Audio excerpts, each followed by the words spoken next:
네, 오늘 하나님께서 우리에게 주시는 말씀은 호세아 11장 1절부터 11절까지 말씀입니다. 호세아 11장 1절부터 11절까지 말씀을 함께 읽겠습니다. 제가 읽습니다.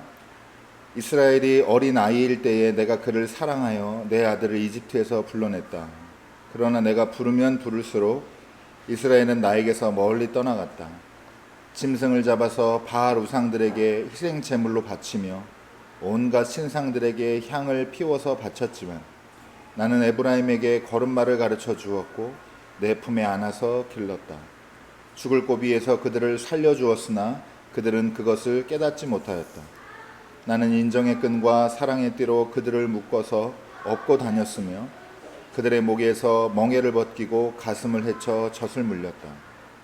이스라엘은 이집트 땅으로 되돌아가게 될 것이다. 이스라엘은 아시리아의 지배를 받게 될 것이다. 그들이 나에게로 돌아오기를 거부하기 때문이다.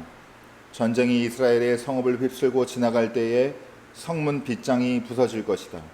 그들이 헛된 계획을 세웠으니 칼이 그들을 모조리 삼킬 것이다.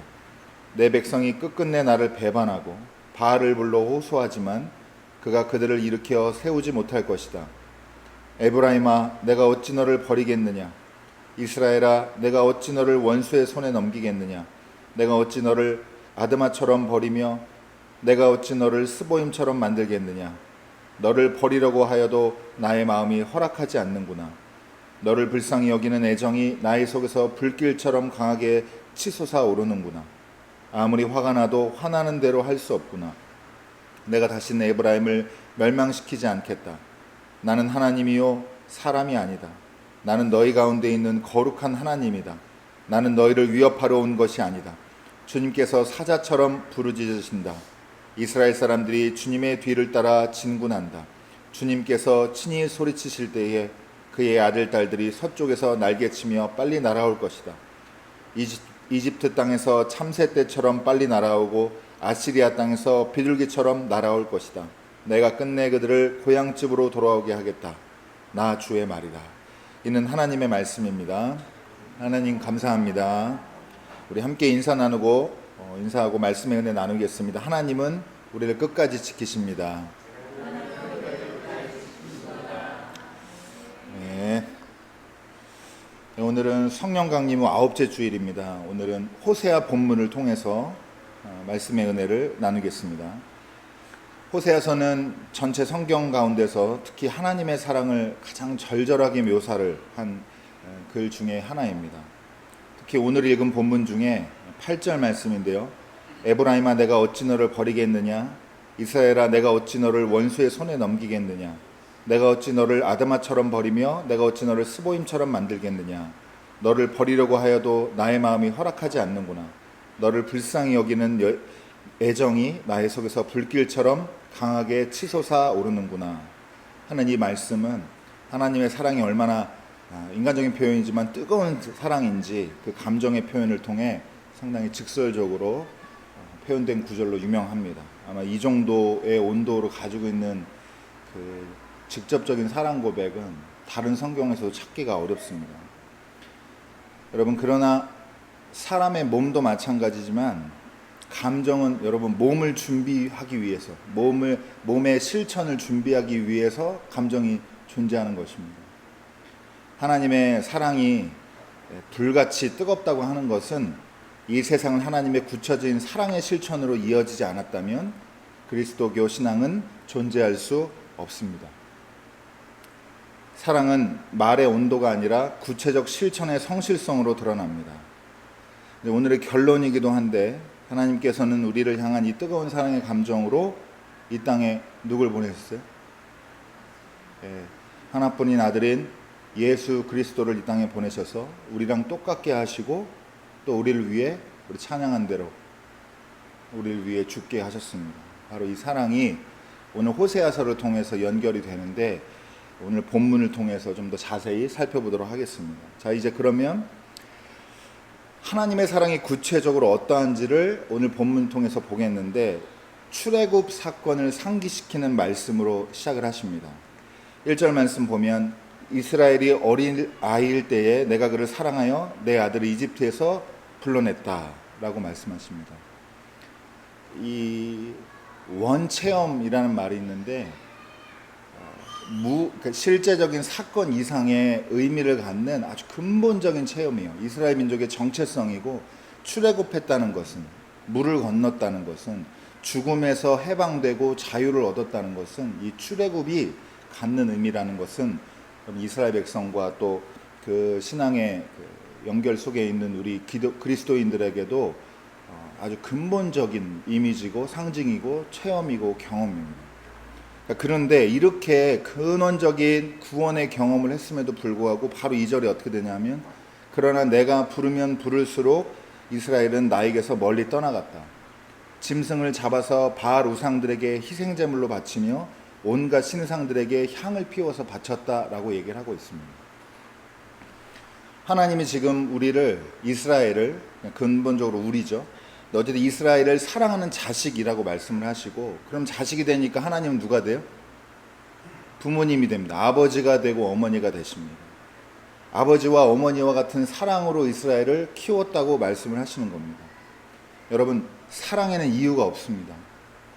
특히 자식 향한 사랑에는 이유가 없습니다. 조건 때문이 아니라 자식이기 때문에 사랑합니다. 그런데 하나님은 이 사랑을 받아 새로 태어난 이 자녀 이스라엘이 성장하면서 얼마나 부모님 속을 썩였는지를 그걸 이제 길게 말씀을 하고 계신 겁니다. 광야에서부터 출애굽으로 돌아가자 물이 없으면 물이 없다, 뜨거우면 뜨겁다, 불평하고 이래라 저래라 해서 결국에는 금송아지 만들어서 하나님께 완전하게 반역했고, 그 이후에도 바알과 아세라 등 곧 진짜 역사의 절체절명의 순간마다 하나님이 딱 금하신 것들을 정확히 해내고, 그리고 결국엔 하나님께 반역하는 길로 방향을 잡았습니다. 여러분, 이렇게 해서 하나님의 사랑에 대해서, 근원적인 이 조건 없는 사랑에 대해서 배반을 했고, 이런 상황 가운데서 오늘 이야기에 이제 긴장감이 고조가 되는데, 4절에는 어떻게 기록되어 있냐? 나는 에브라임에게 걸음마를 가르쳐 주었고 내 품에 안아서 길렀다. 죽을 고비에서 그들을 살려주었으나 그들은 그것을 깨닫지 못하였다. 나는 인정의 끈과 사랑의 띠로 그들을 묶어서 업고 다녔으며 그들의 목에서 멍에를 벗기고 가슴을 헤쳐 젖을 물렸다 라고 하는 겁니다. 여러분, 이게 고대에 쓰인 문서라는 걸 생각해 보면은 이렇게 지금도 이해할 만한 이 부모 자식 간의 사랑하는 어떤 모습으로 이렇게 하나님의 사랑을 기록했다는 것 자체가 상당히 놀라운 일입니다. 어린 이스라엘이 얼마나 부모된 하나님의 말씀을 듣지 않고 고집스럽게 행동했는지도 반대로 여러분, 우리가 구약 성경을 읽으면 쉽게 확인할 수가 있습니다. 제가 예전에도 한번 소개한 적이 있는데, 고흐가 그린 그림입니다. 이 제목은 First Steps라고 하는 첫 걸음, 이런 걸음마, 우리말로 하면 뭐 그렇게 되겠죠. 이런 그림이 있는데, 지금 이제 화면에 보이는 그림이거든요. 이제 막 걸음마를 배우려는 아이를 이제 엄마가 뒤에서 잡고 있고, 아빠가 반대편에 앉아가지고 아이랑 눈을 맞춰가지고 부릅니다. 그러면 이제 그 걸음마를 가르쳐주고, 넘어지면 어떻게 해요? 금방 일으켜 세워주고 먼지 털어주고, 이렇게 해서 하나님이 이스라엘에게 걸음마를 가르치고 품 안에서 인정과 사랑으로 양육을 했습니다. 여러분, 멍에라는 얘기가 나오는데, 멍에를 벗긴다는 건요, 여러분, 가축에게 씌운 멍에가 그 가축한테 언제 방해가 되냐면, 일할 때는 인간에게 도움이 되지만 가축한테는 밥 먹을 때 자유롭게 못 먹게 돼요. 그러면 여러분, 이 가축 아끼는 마음에서 어렵지만 그냥 꾸역꾸역 먹으라가 아니라 멍에 벗겨주는 거예요. 밥 먹을 때 동안. 그리고 젖을 먹이고. 여러분, 이렇게 사실 공장식 축산 요새 많은 시절이라 이런 의미가 좀 많이 퇴색했지만, 가끔가다 인터뷰 같은 거 보면 큰 이제 재난 같은 거로 가축들 잃어버린 사람들이 자식처럼 키웠다고 얘기하잖아요. 물론 이제 짐승이어서 현빈, 유빈이 키우는 거랑은 다르게 키우겠지만, 때로는 이제 괴롭히고 못 살게 굴지 않고, 그러니까 때리고 괴롭히고 못 살게 굴지 않고, 여러분, 이런 사람도 많잖아요. 아직도 갖다 팔아버릴 고기여서 아주 함부로 하는 사람도 많은데 그렇게 안 했다는 거예요. 자식같이 키웠다는 얘기입니다.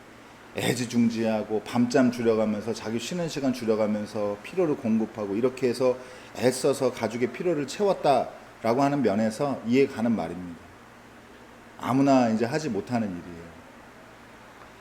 여러분, 이렇게 애지중지하는 이 사랑으로 정성을 다해 키울 만큼 사랑한 이스라엘과 이게 있습니다. 그리고 이 이스라엘이 성장하면서 매번 우상에 절하고 하나님 아버지 또 어머니 같이 기르시는 이 하나님의 뜻을 계속해서 거역하고 죄를 짓는 이스라엘, 이 둘 사이에서 이제 하나님의 고민이, 내적 고민이 깊어집니다. 여러분, 하나님은 공의로운 분이십니다. 믿으십니까? 그럼 여러분, 죄 지은 이스라엘 어떻게 해야 돼요? 박살을 내야 됩니다. 하나님의 공의에 맞질 않아요. 여러분, 죄 지은 우리를 어떻게 해야 됩니까? 하나님. 여러분, 혼을 내서라도 문제 행동을 중단을 시키고 죄에 대한 대가를 치르게 해야 됩니다. 이게 하나님의 공의예요. 근데 여러분, 반대로 하나님 또 어떤 하나님이에요? 우리가 기도할 때 어떤 하나님한테 기도를 많이 합니까? 사랑의 하나님.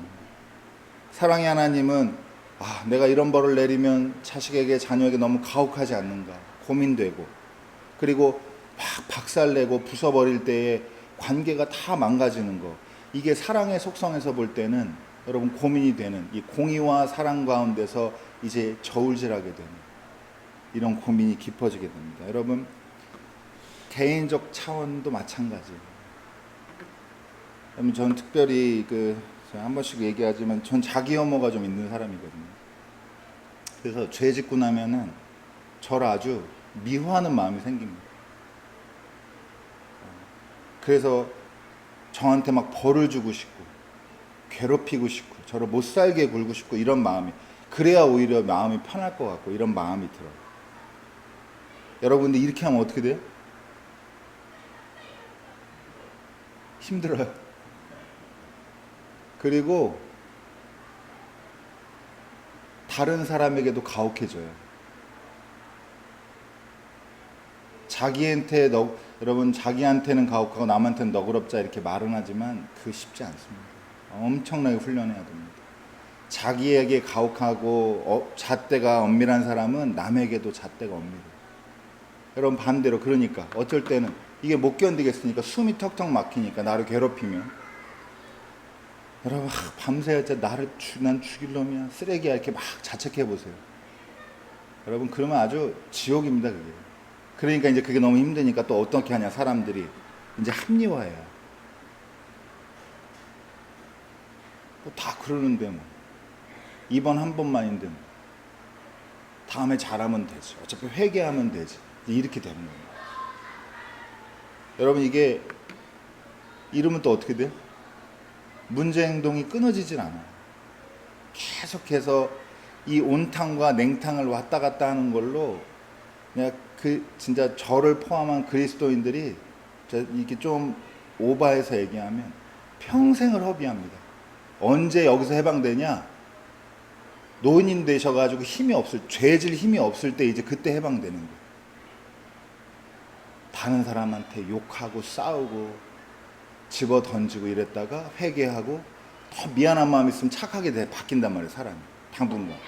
근데 여러분, 본성이 바뀌는 게 아니까 또 싸워, 또 그러고. 이거 왔다 갔다 하는 거예요. 이러다가 진짜 이제 그런 육체적인 힘을 낼 힘이 없으면 그때 이제 사람이. 그래서 역설적이게도 여러분, 나이 드는 게 복입니다. 네. 아멘 안 하시는. 아니, 농담인데, 여러분, 젊음이 영원하잖아요. 지옥입니다. 여러분, 20대 생각해 보세요. 집사님들 지금보다 성숙했어요? 아니죠? 그렇게 살 수 있는 건 다 몸 때문입니다. 몸 때문에. 여러분, 자식 기를 때도 마찬가지예요. 여기 애들이 있어서 미안한데, 잘못하면 여러분 혼내고 싶죠. 혼내야 된다고 생각을 하고. 그러면 이제 진짜 쥐잡듯이 잡고 박살을 낸다. 그러면 어떻게 될까요? 여러분, 이게 딜레마예요. 관계가 바뀌어요. 관계가. 이제 자녀들이 저를 어떻게 생각하냐면, 제가 힘있게 혼을 내면 처벌관자로 인식을 해서 앞으로 저를 어떻게 해요? 피해요. 저한테 안 걸리려고 노력해요. 잘못을 안 하려고 노력하는 게 아니라 안 걸리려고 노력합니다. 걸리면 어떻게 해요? 거짓말해요. 그럼 여러분, 그걸 바라보는 부모 자식이 나 눈치 보니까 아주 좋구나 이렇게 생각할까요? 이런 게 진짜 속상한 거죠. 한편으로 진짜로 제가 이제 아이들 키우면서 진짜 마음 깊이 미안한 마음이 있는데, 현유가 제가 어릴 때 엄청 잡았거든요. 진짜 지금 생각하면 왜 그랬나 모르겠는데, 유치원 다닐 때 이럴 때 똑바르게 자라게 하려고 남한테 욕먹지 말고 집에서 욕먹는 게 낫다 생각해가지고 엄청, 그리고 제가 성격도 예민하잖아요. 그러니까 요 조금만 벗어나면 아주 진짜 지랄을 했어요. 그러니까 여러분, 나중에 가서 현빈이가 예전에 일하던 교회 부목사님 아들이랑 친구였는데, 7살 땐가 교회 로비에서 걔가, 교회 방송실인데 2층에서 주먹으로 현빈이를 뺨을 후려쳤거든요. 근데 여러분, 얘가 5살, 6살 때였다고 같다. 그럼 여러분 어떻게 해야 돼요? 5살, 6살 같으면. 도윤이면 어떻게 합니까? 맞으면. 예, 때리든지 울든지 이렇게 되죠. 근데 현빈이가 저를 보는데, 그게 이제 부모만 아는데 눈치 보는 것 같은 거예요. 어떻게, 아빠는 어떻게 생각하나 이 상황을. 분명 뭐 본인은 아닐 수도 있는데, 제가 그때 너무 무너졌어요. 속으로, 내면적으로. 내가 이러려고 한 게 아닙니다.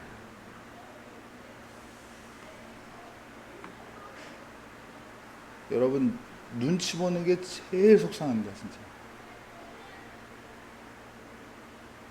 찬빈이 그래서 아주 복받은 애예요. 눈치를 볼 줄을 몰라요. 그러니까 엄마 아빠한테 막 하는 유일한 인간이 한찬빈인데, 그러다 보니까 그런 모습 보면 누가 속이 제일 터질까요? 현빈이가 저 열불 나는 거죠. 저런 게 있나 우리 집에. 여러분, 사랑하기 때문에 이렇게 고통스러운 겁니다. 봐주자니 어때요? 여러분, 안 혼내는 것도 고민해 보셔야 돼요. 안 혼내면 여러분, 문제 행동에 대한 도전이 없어요. 그리고 다른 사람에게 영향을 준다는 사실에 대한 자각이, 이 직면이 안 됩니다. 그러니까 양극단에서 두 가지 속성이 우리도 다 있단 말이에요. 개인에게도 적용하고 자녀에게도, 타인에게도 적용하고 세상에도 이런 잣대가 있는데, 여기서 이제 혼란스러운 하나님의 내적 고민이 깊어지는 겁니다. 진멸을 시키려다 보니까 막 마음속에서 뭐가 일어나. 그래서 여러분, 실제로 7절에서 8절 넘어갈 때 되게 이게 사실 제대로 읽으면 황당해요. 그 전까지 다 니네 포로로 끌려가고 모조리 싹 휩쓸고 막 빗장 부서지고 이러다가 8절에 갑자기 에브라임아, 내가 너를 어찌 버리겠느냐 이런단 말이에요.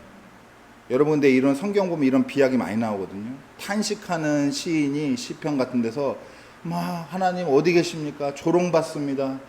저 진짜 도대체 이렇게 비명을 질러대다가 갑자기 그러나 하나님 우리를 찬송합니다. 하나님 우리를 찬송합니다. 이렇게 한단 말이에요. 바뀐단 말이에요. 이런 게 왜 그러냐면 여러분, 이 내적 고민이 있는 거예요. 그래서 여러분, 사랑하기 때문에 이 공의로우시거나 사랑하거나 이 둘 중에 어느 하나로 선택을 못하고, 이 안에서 대가를 치르게 해야 되는 하나님의 속성과 보듬어 안고 다시 길러내야 되고 하는 하나님의 이게 속성이 자꾸 부딪히는 거예요. 근데 여러분, 결론 그냥 간단히 말씀드리면 어떻게 돼요? 결국 심판받습니다. 그러나 이게 중요해요. 아예 진멸시키지는 않으세요. 여러분, 자녀도 잘못하면 혼내는 겁니다. 그러나 여러분, 혼날 때 여지를 줘야 돼요. 여지를 줘야 됩니다. 그래서 여러분, 이 하나님이 인간적인 모습이지만 저는 이런 게 이제 그리스도인들이 잘 이해해야 된다고 생각하는데, 하나님의, 우리가 믿는 하나님의 매력이에요. 하나님 고민하십니다. 그래서 버릴 것이다. 어떻게 버리겠느냐? 원수의 손에 넘길 것이다. 내가 너를 어떻게 넘기냐? 소돔과 고모라처럼 아드마와 스보임처럼 다 뒤집어 엎을 것이다. 이렇게 하셨는데 결론적으로 뒤집어 엎은 게 뭐냐? 결론적으로 하나님 마음을 뒤집어 엎으셨어요.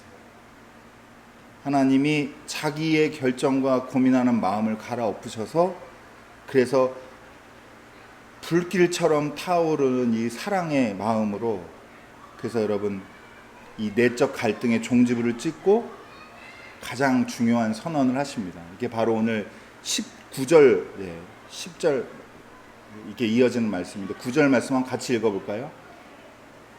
자, 여기 아무리 화가 나도, 여기 그냥 같이 읽겠습니다. 시작. 너를 버리려고 해도 나음이 허락하지 않는구나. 너를 불쌍히 여기는 애정이 나의 속에서 불길처럼 강하게 치솟아 오르는구나. 나는 하나님이요 사람이 아니다. 나는 너희 가운데 있는 거룩한 하나님이다. 나는 너희를 위협하러 온 것이 아니다. 이렇게 이제 고백을 하십니다. 그래서 결국 누굴 보내셨다고요? 예수님을 보내셨습니다. 하나님 자신이 우리 삶 가운데로 오셔서 우리랑 같이 되셔서 자기를 죽음에 밀어넣는 방식으로 하나님을 갈아엎으셔서 이 끝내 우리에 대한 사랑과 공의를 두 개 다 실천할 수 있는 방식을, 하나님의 공의를 사랑으로 실현하시게 되는 겁니다. 이후에 여러분 실제로 호세아 시대 이후에 이스라엘 멸망합니다. 많은 백성이 포로로 잡혀가고 고초를 당하고 수치를 겪게 되는데, 그러나 하나님은 이스라엘 백성을 포기하지 않으시고 끝내 지키십니다. 그래서 어떻게 돼요? 오늘 마지막 절에 보는 것처럼 참새 떼와 비둘기처럼 고향집으로 날아오게끔 하시고 다시 이스라엘 땅으로 돌아오게끔, 포로에서 귀환하게끔 이렇게 하십니다. 여러분, 사랑하는 여러분, 저와 여러분도 하나님께서 끝내 포기하지 않는다는 사실을 여러분 믿으시기 바랍니다. 우리가 반복적으로 죄를 짓고 하나님께 반역하고 하나님을 자주 배반하고 하나님의 뜻을 거역한다고 해도 하나님은 결코 우리를 버리지 않습니다. 여러분 확실히 믿으시기 바랍니다. 우리가 믿는 하나님은 우리를 결코 버리지 않습니다. 그럼 우리를 버리는 건 누굴까요? 우리 자신이에요. 우리 자신은 하나님에게서 우리를 버릴 수 있습니다. 여러분, 하나님은 우리를 끝내 지키십니다. 근데 더 중요한 게 있어요. 이제 마지막인데요. 여러분, 우리가 잊지 말아야 할 것이 있는데, 하나님이 우리를 사랑하시기로 한 그 결정은 우리가 잘해서가 아니라 하나님이 하나님 되심을 끝까지 지켜내시기 때문에 우리를 끝내 사랑하시는 겁니다. 하나님은 우리를 사랑하지 않는 결정을 하실 수가 없는 거예요. 하나님은 우리를 사랑하시기 때문에 정말로 우리를 사랑하십니다. 말이 이상하지만 사랑하기 때문에 정말 사랑해요.